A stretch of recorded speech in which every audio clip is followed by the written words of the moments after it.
പണ്ട് ആലത്തിയൂർ നമ്പൂതിരിമാരുടെ ഉടമസ്ഥതയിലായിരുന്ന ഈ ക്ഷേത്രം പിന്നീട് വെട്ടത്തുനാട് രാജാവിന്റെ അധീനതയിലായി.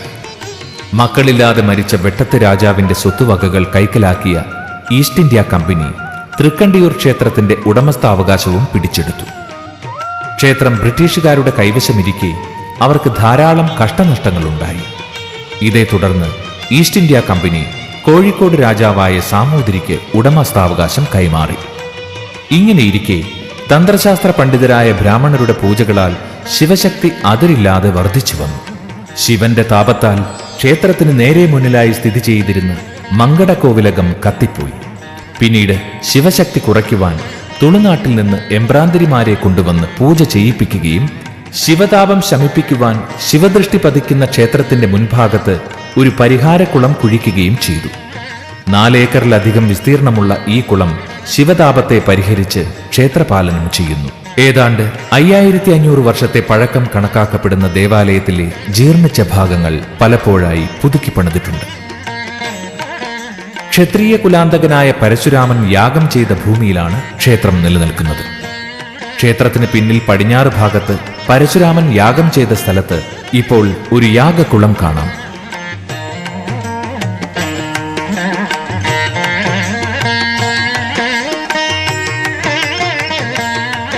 അഗ്നി ജ്വലിപ്പിച്ച് ദ്രവ്യങ്ങൾ ആഹൂതി ചെയ്ത് യാഗം നടത്തിയതുകൊണ്ടാകാം ഇവിടുത്തെ മണ്ണിന് വെണ്ണീറിന്റെ സ്വഭാവമുണ്ട്. തന്റെ സുദീർഘമായ യാഗം കഴിഞ്ഞ് പരശുരാമൻ ഇവിടെ ശിവലിംഗ പ്രതിഷ്ഠ നടത്തിയെന്നാണ് ഐതിഹ്യം. പരശുരാമൻ ഒരേ ദിവസം ശിവപ്രതിഷ്ഠ ചെയ്ത 3 ക്ഷേത്രങ്ങളിലൊന്ന് എന്ന ഖ്യാതിയും തൃക്കണ്ടിയൂർ ദേവസ്ഥാനത്തിനുണ്ട്. ത്രേതായുഗത്തിലെ ഒരു ദിനത്തിൽ രാവിലെ തിരുവണ്ണൂരും ഉച്ചയ്ക്ക് മണ്ണൂരും വൈകിട്ട് തൃക്കണ്ടിയൂരും പരശുരാമൻ ശിവപ്രതിഷ്ഠ ചെയ്തു എന്ന് പറയപ്പെടുന്നു. പരശുരാമ പ്രതിഷ്ഠിതമായ കേരളത്തിലെ 108 ശിവാലയങ്ങളിലൊന്നായി തൃക്കണ്ടിയൂർ ശിവക്ഷേത്രം കേരളത്തിന്റെ ആത്മീയ ഭൂപടത്തിൽ ഇന്ന് ഇടം തേടിയിരിക്കുന്നു. ക്ഷേത്രപ്രതിഷ്ഠയ്ക്ക് ആചാര്യസ്ഥാനീയനായി മാറിയ പരശുരാമനെ ആദരിക്കുവാൻ നാലമ്പലത്തിനുള്ളിൽ ഒരു ശ്രീകോവിൽ തീർത്തിട്ടുണ്ട്. ശ്രീപരമേശ്വരന്റെ ശ്രീകോവിലിന് മുന്നിൽ അല്പം ഇടതുഭാഗത്ത് അഭിമുഖമായി ദേവദർശനം ചെയ്യുന്ന രീതിയിൽ പരശുരാമനെ പ്രതിഷ്ഠിച്ചിരിക്കുന്നു. പ്രധാന ശ്രീകോവിലിന് വലതുഭാഗത്ത് ഗണപതിയെ പ്രതിഷ്ഠിച്ച ശ്രീകോവിലുമുണ്ട്.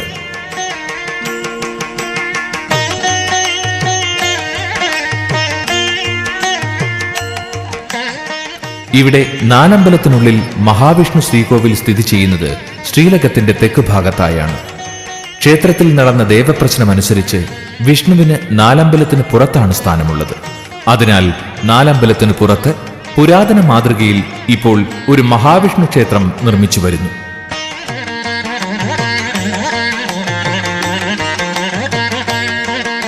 നാലമ്പലത്തിന് പുറത്തുള്ള പ്രധാന പ്രതിഷ്ഠകളിലൊന്ന് ശിവപാർഷദനായ അന്തിമഹാകാളന്റേതാണ്. രക്താഭിഷിക്തനായി പ്രദോഷവേളയിൽ ദീപമേന്തി നൃത്തം ചെയ്യുന്ന രൂപത്തിലാണ് പ്രതിഷ്ഠ.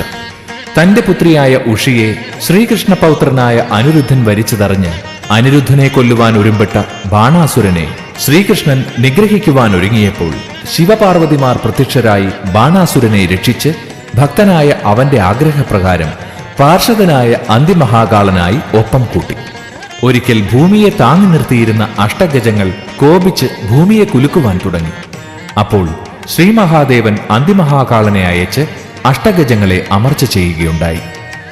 പ്രദോഷങ്ങളിൽ സർവശക്തി സ്വരൂപനായി കാണപ്പെടുന്ന ഈ അന്തിമഹാകാളനെ ശിവപാർഷദന്മാരിൽ പ്രധാനിയായി കരുതി ഇവിടെ ആരാധിച്ചു വരുന്നു.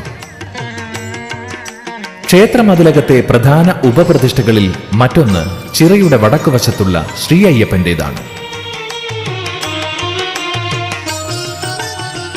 തൃക്കണ്ടിയൂർ ക്ഷേത്രത്തിന്റെ സംരക്ഷകനാണ് അയ്യപ്പൻ.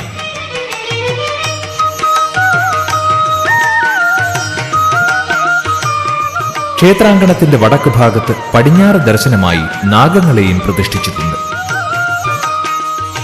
മഹാക്ഷേത്ര മാതൃകയിൽ 5 പൂജയും 3 ശിവേലിയും ഇവിടെ പതിവായി നടന്നുവരുന്നു. പെരുന്തിരി ചേന്നാസ് മനയ്ക്കാണ് ക്ഷേത്രത്തിന്റെ തന്ത്രാധികാരം. നിത്യേന രാവിലെ 5 മണിക്ക് നട തുറക്കും. രാവിലെയുള്ള പൂജകൾക്ക് ശേഷം 11 മണിക്ക് നടയടയ്ക്കും. വൈകുന്നേരം പ്രദോഷ പൂജകൾക്കായി 5 മണിക്ക് നട തുറന്ന് ക്ഷേത്ര ചടങ്ങുകൾക്ക് ശേഷം 8:15 നട അടയ്ക്കും. തൃക്കണ്ടിയൂർ ക്ഷേത്രത്തിലെ പ്രധാന വഴിപാട് ശക്തിപൂജയാണ്.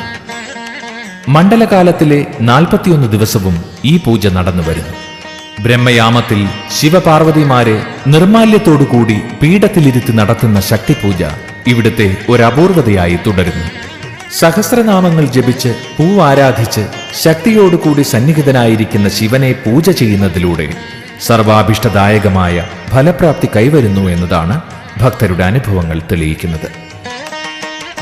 ധാര ശിവനുള്ള മറ്റൊരു വഴിപാടാണ്. ധാരയോടൊപ്പം പായസ നിവേദ്യവും ഉണ്ടാകും.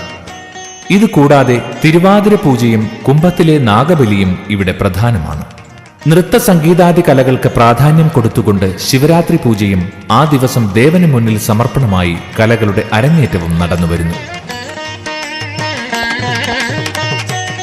തൃക്കണ്ടിയൂരപ്പന്റെ ഉത്സവത്തിനും അതിൻ്റെതായ പ്രത്യേകതയുണ്ട്. ഇവിടെ മുളയിടലും കൊടിയേറ്റവുമില്ല. പകരം പാണികൊട്ടിയാണ് ഉത്സവം തുടങ്ങുന്നത്.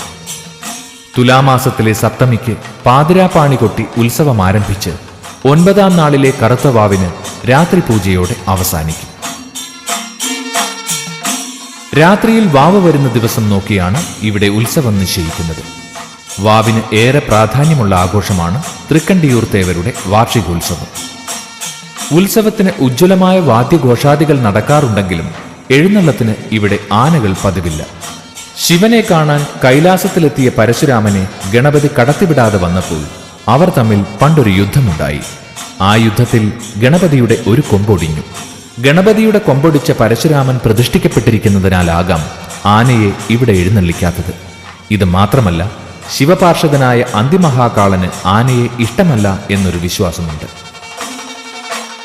കുറച്ചുകാലം മുമ്പ് ഒരാന ഇതുവഴി പോയപ്പോൾ മരണപ്പെട്ടു എന്നും പറഞ്ഞു വരുന്നു.